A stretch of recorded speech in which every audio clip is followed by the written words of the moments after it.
We've arrived at one of the biggest months in the entire basketball world, March, home of March Madness, where every year we see some incredible basketball being played. This tournament always represents a chance for the next generation of stars to show out on the biggest stage, and if they play well enough, can absolutely boost their value in the eyes of NBA scouts. Before that all goes down though, I'm back to put out this month's mock draft installment to basically demonstrate how things currently stand before the madness goes down. Then after the tournament concludes, I'll be back with another updated installment to adjust to all of the big time performances that will be on the way. Additionally, for this mock draft, I simulated the lottery, so it's not based on the current standings, just to spice it up a little bit.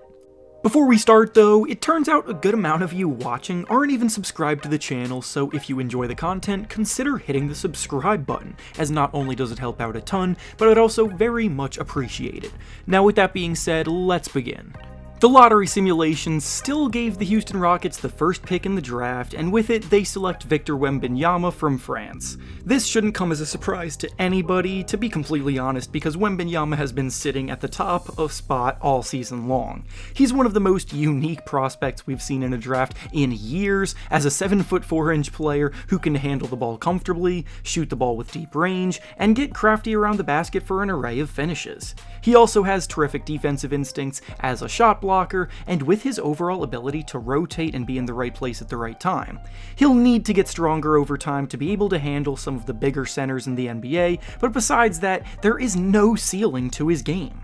Next up with the second pick, the San Antonio Spurs select Scoot Henderson from G League Ignite.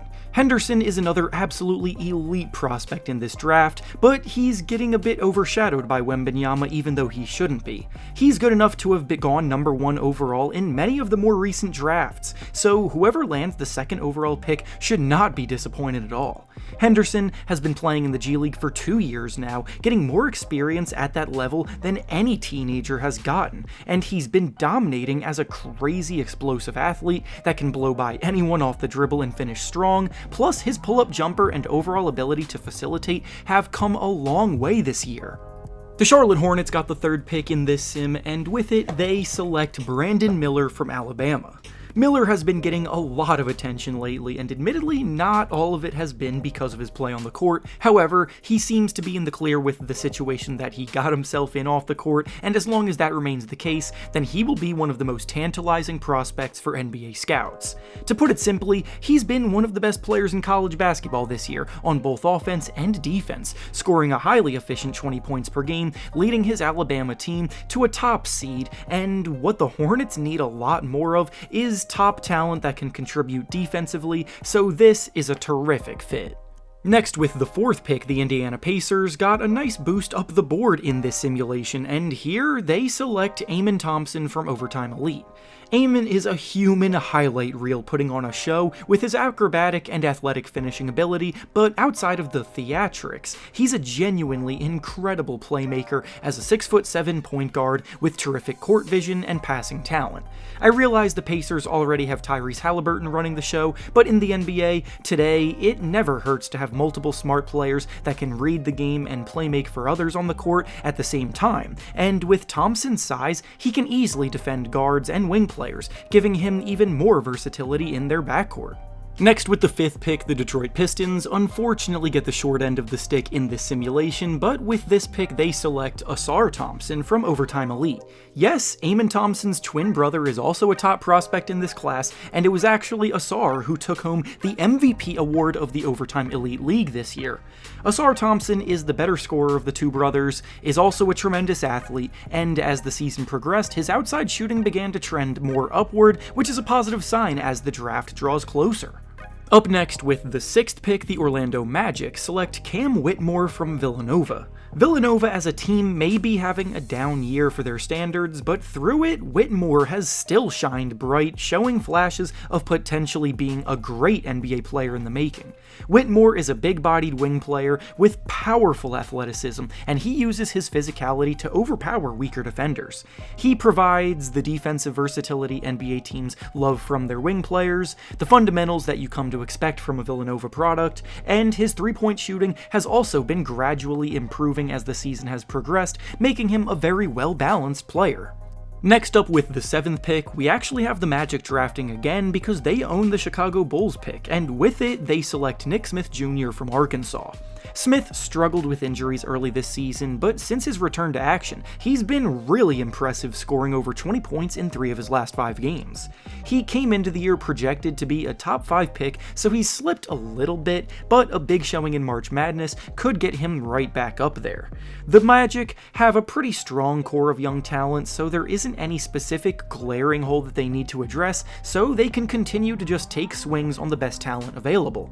Up next with the 8th pick, the Utah Jazz select Gradey Dick from Kansas. Dick may be in a small slump lately, but he's been huge for the Big 12 winning Kansas team all year, and if Kansas want to make a deep run, they're going to need his shooting. Overall, he's still a lights-out shooter, making over 40% of his threes. He's a skilled and athletic 6'8" wing player, and that's the kind of mold NBA teams always value in the lottery. Next up with the 9th pick, the New Orleans Pelicans select Cason Wallace from Kentucky. Wallace has drawn comparisons to Jrue Holiday by scouts because the way he plays basketball is very reminiscent of the former Pelicans guard. Wallace is an outstanding perimeter defender, and offensively, he's not necessarily the kind of guy that dominates the ball, but he's smart in picking when to attack and when to involve his teammates. That doesn't necessarily mean he's guaranteed to be the all-star that Jrue became, but that's the kind of ceiling that he has. Up next with the 10th pick, the Washington Wizards select Jarace Walker from Houston. Walker is another prospect who provides defense at a level that could immediately help out a group that needs it, and the Wizards have been a subpar defense for years now, so this is right in their wheelhouse. He's a forward with good size and mobility, he can overpower defenders inside and knock down shots outside, and on the other end, he's the kind of big man that has the versatility to switch onto multiple positions when the time calls for it. Up next with the 11th pick, the Portland Trail Blazers select Anthony Black from Arkansas. Black is the jack-of-all-trades prospect in this year's lottery as a 6'7" player that can play in a point forward type of role. For a player his size, he has shown off terrific playmaking talent, and he also locks up on defense, so again, there are quite a few terrific two-way talents in this draft class, and Black is right there with them. Next up with the 12th pick, the Oklahoma City Thunder select Keontae George from Baylor. George is incredibly streaky, which is why I understand some people's hesitation with him, especially from scouts, but his game is something that you never know what you're getting, but one game he'll score over 20, then the next game he'll score 6, and despite that, his ability to generate offense and create for himself off the dribble, along with his shot-making ability, is perfect for a 6-man role at the next level because he can really heat up in a moment's notice. Up next with the 13th pick, the Toronto Raptors select Taylor Hendricks from Central Florida. Hendricks is a highly skilled wing player with good size, who can shoot with range, and has a ton of athletic upside. The Raptors love to draft guys with size that they can develop, so he fits into that criteria, and he's been steadily rising up draft boards all year long. And finally, with the last pick in the lottery, the Los Angeles Lakers select Brice Sensabaugh from Ohio State. Sensabaugh is one of the best scoring talents in the draft this year who is comfortable from all 3 levels. He truly takes what the defense gives him, and he does it reliably while shooting about 41% from 3. And with that being said, that's all I have for you today. Make sure to like the video, subscribe to the channel, and comment down below who you want your favorite team to draft this year. Thanks for watching, and I'll see you all next time.